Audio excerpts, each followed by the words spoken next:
창세기 32장 27절에서 30절 말씀을 한 목소리로 받들어 읽겠습니다. 그 사람이 그에게 이르되 내 이름이 무엇이냐? 그가 이르되 야곱이니이다.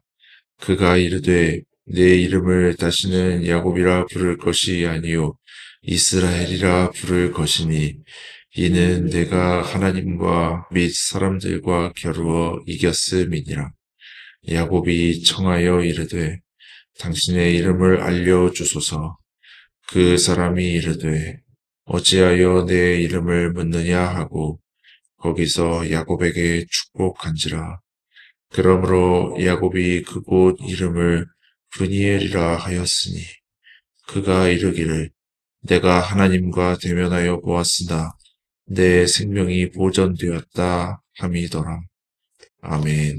몇 년 전에 울산에 고속열차 역을 짓고 그 이름을 통도사역으로 하려다가 엄청난 반발에 휩싸인 적이 있습니다. 왜냐하면 울산에 고속철도역이 처음으로 생겼는데 그 역 이름을 하필이면 절 이름으로 이렇게 짓는다는 소식이 들리니까 울산에 있는 교회들이 반발을 한 거예요. 그런가 하면 우리나라 여성들에게 이름이 지어지기 시작한 것은 기독교가 들어오면서부터인데 여성들이 이름이 생긴 것을 여성 해방이라는 표현을 사용하며 기뻐하였다는 기록이 남아 있습니다. 그 전에는 여성들이 이름이 없었어요. 또 일제는 우리나라 사람들을 통치하기 위해 창씨개명이라는 것을 하였습니다. 정체성을 아주 바꿔놓기 위함이죠. 이처럼 이름에는 정체성이 담겨 있습니다. 성경에 나오는 야곱이라는 이름은 애초에 잘못 지어진 이름입니다.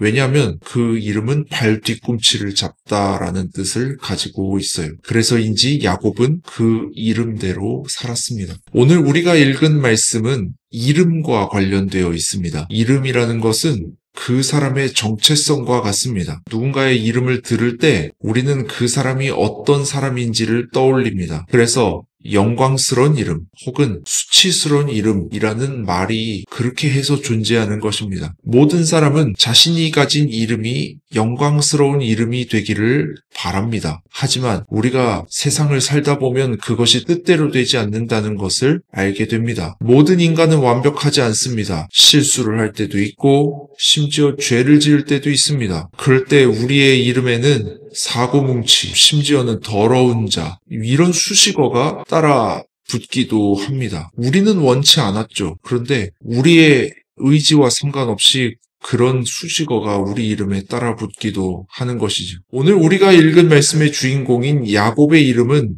그 자체로 부정적인 의미를 가진 데다가 자신의 잘못된 행동으로 인해 그 이미지가 더러워졌습니다. 배고픈 형에게 장자권을 빼앗는가 하면 시력을 잃은 아버지를 속여 축복기도를 받아내기도 했습니다. 어느 순간 야곱이라는 이름은 사기꾼과 동급이 되어 있었습니다. 그런 그가 위기를 맞았습니다. 그의 형이 동생을 죽이겠다고 기다리고 있는 것입니다. 야곱은 드디어 남에게 거짓 술수로 행한 것에 대한 대가를 치르게 되었습니다. 그런 그에게 하나님의 사자가 나타납니다. 야곱은 자신을 축복해달라고 하나님의 사자에게 말했으나 거절을 합니다. 그러자 그 두 사람의 씨름이 시작됩니다. 하지만 하나님의 사자를 인간이 이길 수 있겠습니까? 그럼에도 불구하고 야곱은 자신을 축복해달라고 바짓가랑이를 붙잡고 놓아주지 않습니다. 자존심이 강한 사람이라면 그렇게 하지 않을 겁니다. 하지만 자존심 강한 야곱이 이번만큼은 자존심을 내려놓았습니다. 그러자 하나님의 사자가 이름을 묻습니다. 야곱입니다. 내 이름을 이제 더 이상 야곱이라고 하지 말고 이스라엘이라고 하여라. 그래서 야곱은 그날 이스라엘로 거듭나게 됩니다. 그 사건 이후로 이제 사기꾼 야곱은 더 이상 존재하지 않습니다. 그 대신 하나님과 겨루어 이긴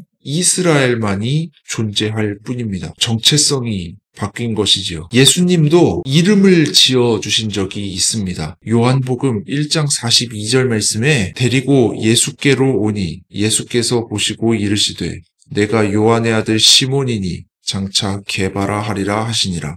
게바는 번역하면 베드로라. 이렇게 기록되어 있는 것을 볼 수 있습니다. 예수님은 시몬에게 게바, 또는 베드로라는 이름을 지어주시며 그 의미를 알려주시는데요. 마태복음 16장 18절 말씀입니다. 또 내가 내게 이르노니 너는 베드로라. 내가 이 반석 위에 내 교회를 세우리니 음부의 권세가 이기지 못하리라. 예수님은 시몬이 장차 교회의 반석이 될 것이라고 말씀하십니다. 그래서 반석이라는 뜻의 베드로라는 이름을 주신 것입니다. 예수님을 만난 시몬은 새로운 정체성을 얻었습니다. 이처럼 하나님을 만난 사람은 새로운 정체성을 얻게 됩니다. 그 사람이 죄를 짓고 살았건 실수투성이었건 어떤 사람이었건 간에 하나님은 하나님을 믿는 사람에게 새로운 정체성을 부여하십니다. 우리 이 시간 하나님께 우리에게 새로운 정체성이 형성될 수 있게 해달라고 기도하기를 원합니다. 야곱은 하나님의 사자와 씨름하였던 그곳 이름을 브니엘이라고 하였습니다. 그 이름으로 인해 평범한 장소였던 그곳이 갑자기 거룩한 장소가 되었습니다. 간절히 바라기는 하나님 안에서 우리의 정체성이 바뀌기를 바랍니다. 우리의 이름이 영원히 남을 거룩한 이름이 되고 하늘의 생명책에 기록되는 그런 이름이 될 수 있기를 이 시간 간절히 기도합시다. 과거에